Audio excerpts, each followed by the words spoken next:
Salam Bapak dosen, terima kasih untuk waktunya. Perkenalkan, nama saya Vicky Muloko, mahasiswa Sekolah Tinggi Agama Kristen Kupang, semester 7, Prodi Pendidikan Agama Kristen. Di video ini saya akan menjelaskan tema yang saya pilih tentang komunikasi yang efektif untuk memenuhi tugas akhir dari mata kuliah Komunikasi Pendidikan Agama Kristen. Saya akan menjelaskannya. Jadi komunikasi yang efektif itu melibatkan pertukaran informasi yang jelas dan dapat dimengerti dan juga dapat diterima oleh pihak yang menerima atau yang terlibat. Jadi ketika kita menyampaikan informasi atau komunikasi, maka informasi itu harus jelas, mudah dipahami dan dimengerti oleh orang lain yang menerima pesan, sehingga melibatkan pertukaran informasi yang jelas. Jadi ada beberapa cara untuk menjadikan komunikasi yang lebih efektif. Yang pertama itu jelas dan tertata. Jadi ketika kita sampaikan pesan dengan cara yang terstruktur dan jelas, kita harus gunakan kata-kata yang tepat dan hindari ambigu. Kita harus gunakan kata-kata yang tepat dan mudah dipahami. Yang kedua itu kita harus pahami setiap audiens. Jadi ketika kita berbicara, kita harus kenali kebutuhan, latar belakang audiens, dan juga tingkat pemahaman audiens. Jadi sesuaikan gaya komunikasi dengan karakteristik penerima pesan. Ketika dia tidak mampu untuk memahami kalimat yang sangat sulit, maka kita harus gunakan kalimat yang mudah. Kita harus benar-benar memahami audiens tersebut. Yang ketiga itu kita harus aktif mendengarkan. Ini dari pihak yang menerima. Jadi ketika informasi atau komunikasi yang efektif itu, orang yang mendengar informasi itu dia harus berikan perhatian penuh kepada pembicara, berikan umpan balik yang menunjukkan pemahaman dan perhatian. Jadi kita harus pastikan bahwa orang yang mendengar kita itu harus dia betul-betul mendengar informasi yang kita sampaikan. Yang berikut itu pilih medium yang tepat, atau kita pilih metode komunikasi yang sesuai dengan konteks. Misalnya kalau konteks pertemuan, ya kita gunakan komunikasi yang menunjukkan pertemuan tersebut. Yang berikutnya kita gunakan bahasa tubuh. Nah, bahasa tubuh ini sangat diperlukan dalam setiap komunikasi, baik dalam komunikasi yang efektif ini. Jadi kita harus perhatikan ekspresi wajah, gerakan tubuh, dan bahasa tubuh untuk mendukung pesan verbal, sehingga dalam kita berbicara itu orang mudah dan dipahami pesan yang kita sampaikan. Nah, sangat dibutuhkan gerakan tubuh tersebut. Yang berikut ini kita harus berikan umpan balik konstruktif. Jadi sampaikan umpan balik dengan jelas dan konstruktif.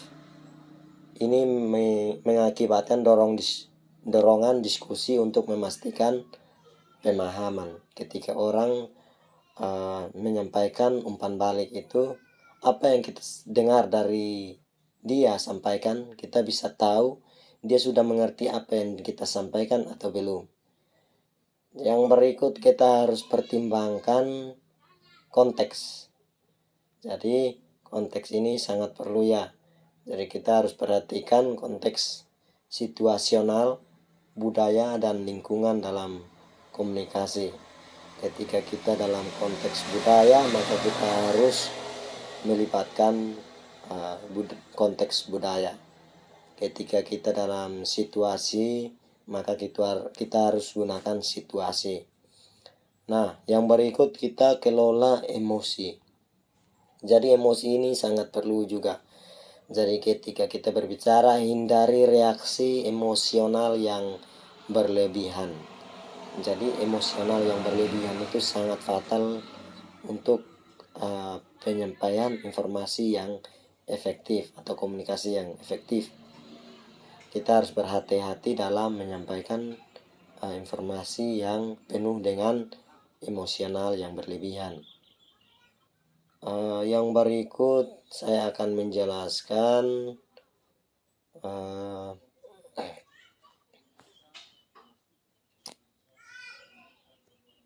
komunikasi yang efektif dalam dunia pendidikan, terlebih khususnya karyawan atau guru, kepala sekolah dalam lingkungan sekolah.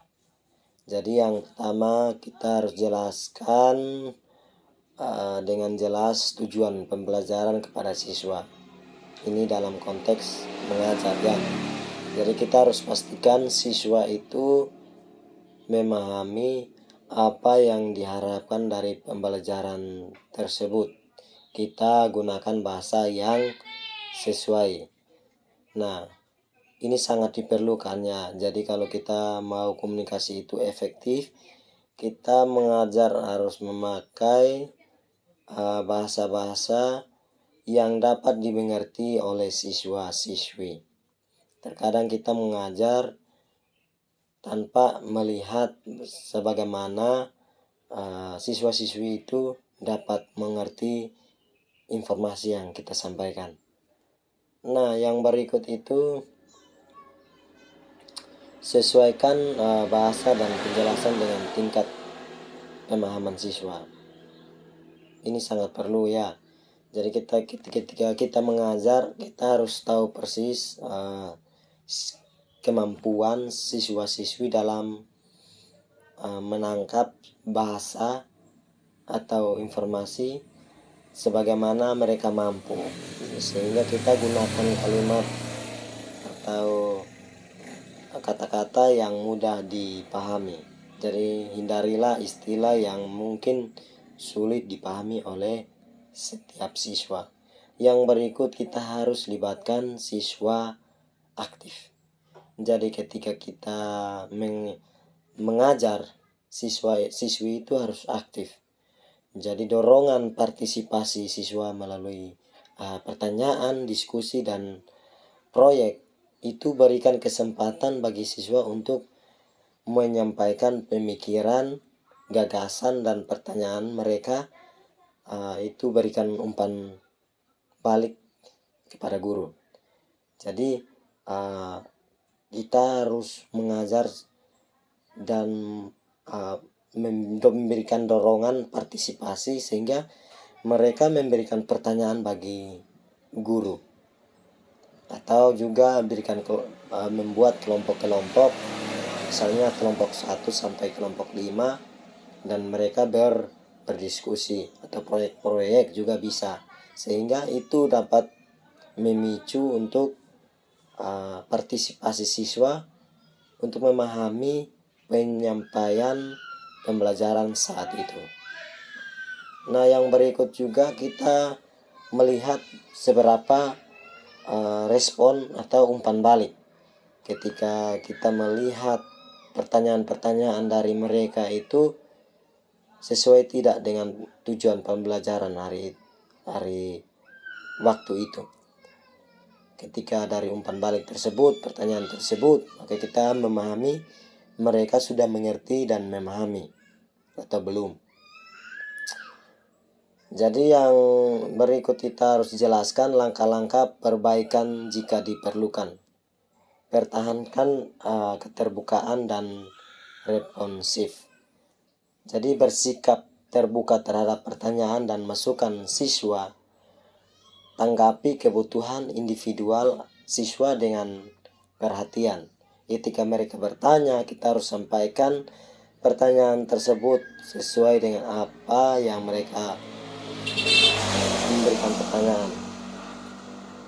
Jadi kreativitas dalam penyampaian materi itu juga sangat diperlukan. Kita gunakan variasi dalam metode penyampaian materi untuk menjaga minat siswa.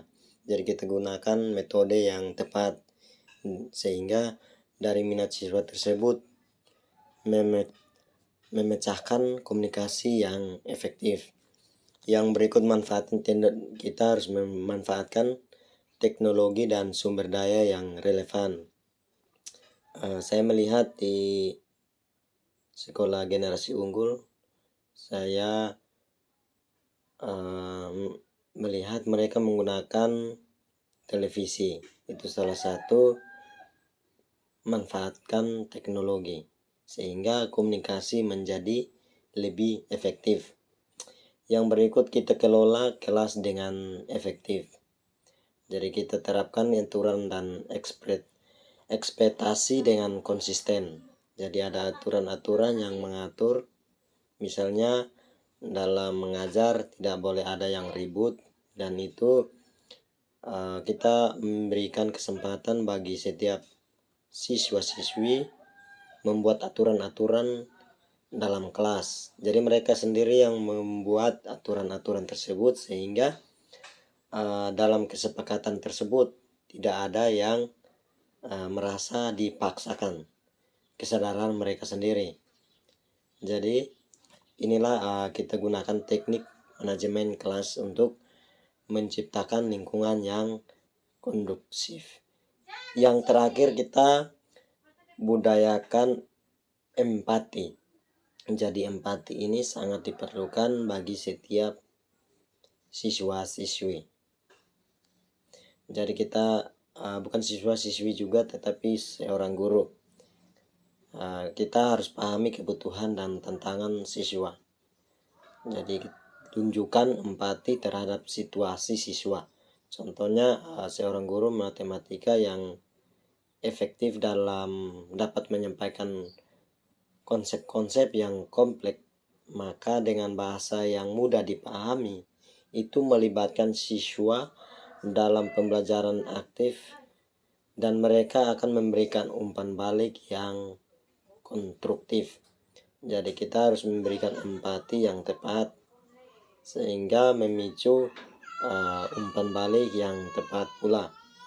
Dari situ mereka akan berminat untuk mendengarkan informasi atau materi pembelajaran saat itu, dan mereka akan memberikan pertanyaan-pertanyaan yang menimbulkan komunikasi yang efektif. Jadi saya akan memberikan kesimpulan dari penjelasan ini. Kesimpulan yaitu komunikasi efektif itu melibatkan penyampaian informasi yang jelas dan dipahami dan dapat diterima oleh pihak yang mendengar. Jadi dalam berbagai konteks seperti manajerial, pendidikan, atau interpersonal, beberapa prinsip dasar komunikasi efektif yang melibatkan kejelasan pesan, pemahaman audiens, mendengarkan aktif, penggunaan bahasa tubuh, pemilihan medium yang tepat, serta manajemen emosi yang baik, tidak berlebihan. Contoh praktik komunikasi efektif ini mencakup pemimpinnya proyek yang memastikan pemahaman bersama melalui pertemuan rutin, dan guru juga yang mengklarifikasi tujuan pembelajaran, melibatkan siswa-siswi aktif dan memberikan umpan balik atau konstruktif. Ada beberapa yang saya sudah jelaskan, dan kesimpulannya ini dari penjelasan saya. Jika ada penjelasan yang kurang jelas, saya mohon maaf. Terima kasih juga untuk Bapak dosen yang sudah mengajar semester ini. Tuhan Yesus selalu memberkati dalam setiap pelayanan dan tugasnya. Tuhan selalu memberkati teman-teman mahasiswa juga. Tuhan Yesus memberkati kita semua. Shalom.